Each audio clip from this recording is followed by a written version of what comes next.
প্রিয় বন্ধুরা, পিরোজপুর এমন একটা জেলা ভাই, সবচেয়ে অবঞ্চিত ভাই। এই পিরোজপুরে কোনো কাজ হয় না। দেখেন, প্রতিনিয়ত এরকম দোলা পরিবহন, ইমারত পরিবহন, অ্যাক্সিডেন্ট হবেই ভাই। অ্যাক্সিডেন্ট হবে না কী জন্য জানেন? কারণ এইখানে রাস্তাগুলা খুব খারাপ ভাই। গোপালগঞ্জের পর হইতে ভাই, আমাদের গোপালগঞ্জের ওই সাইডের রাস্তা খুব ভালো। ঢাকা হইতে গোপালগঞ্জ পর্যন্ত বাঙ্গা এদিকের রাস্তাগুলো খুব ভালো। কারণ আগের প্রধানমন্ত্রী ছিল বেগম তো না, শেখ হাসিনা ছিল আমাদের গোপালগঞ্জের। এর জন্য এদিকের রাস্তাগুলো ভালো। কিন্তু পিরোজপুরে এদিকে কোনো এমপি মন্ত্রী ওরকম ছিল না ভাই। এমপি মন্ত্রী থাকা আর না থাকা সমান ছিল। হেরা খালি নিজের পকেট ভরার ব্যস্ত ছিল, বুঝলেন ভাই। নিজের উন্নয়ন, নিজের এলাকার, নিজের জেলার যে উন্নয়ন, এটা তিনি দেখে নাই কখনো। সাধারণ মানুষের কখনো ভালো চায় না। যারা রাজনীতিবিদ তারা নিজের পকেট ভরার জন্য ব্যস্ত থাকে। তো এই রাস্তার কারণে আজকে আমাদের এরকম অ্যাক্সিডেন্টের সম্মুখীন হইতে হয়।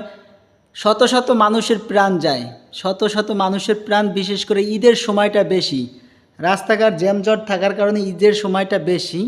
তো আজকে ঈদের দিন অনেকে খুশি মনে বাড়ি যাওয়ার চাইলেও অনেক আনন্দ উদযাপন করার জন্য পরিবারের সাথে। তো দেখেন আজকের পরিস্থিতিটা দেখেন, জায়গায় ডেট 5 জন ভাই, শিশুসহ আহত 30-এর উপরে ভাই। আহেরে কষ্ট। আমি চাই বলে একদিন এরকম অ্যাক্সিডেন্ট করছিলাম বাসে ভাই। হায় রে ভাই, কষ্ট রে ভাই, কষ্ট। আমার হাত পাও এক সময় ইনজুরিতে ছিল ভাই। আমি বুঝছি কষ্ট কারে কয়। তো আজকে যাদের মায়ের বুক খালি হয়েছে, যাদের সন্তান নাই, যাদের যাদের সন্তান আজকে হারাইছে, যাদের ভাই হারাইছে, যাদের বাপ হারাইছে, তো আজকে তারা বুঝবে যে কত কষ্ট। আজকে ঈদ আনন্দ না, তাদের জন্য আজকে কষ্টদায়ক দিনটা মনে থাকবে, কোরবানির ঈদ। তো এইটাই হচ্ছে আমাদের রাস্তার কথা বললাম ভাই। আমাদের রাস্তাটা একবারে চিপা। গোপালগঞ্জের পর হইতে পিরোজপুর যাওয়ার রাস্তা একবারে চিপা। তো আমি আমাদের যারা এখন আছে দায়িত্বে তাদেরকে আন্তরিকভাবে জানাইতেছি যে আমাদের রাস্তাগুলো একটু মেরামত করেন। আর যারা বাস চালান একটু সতর্কভাবে ভাই আসতে যান ভাই। জীবনের মূল্যটা অনেক অনেক ইম্পর্টেন্ট ভাই। সময়ের চেয়ে জীবনের মূল্য বেশি।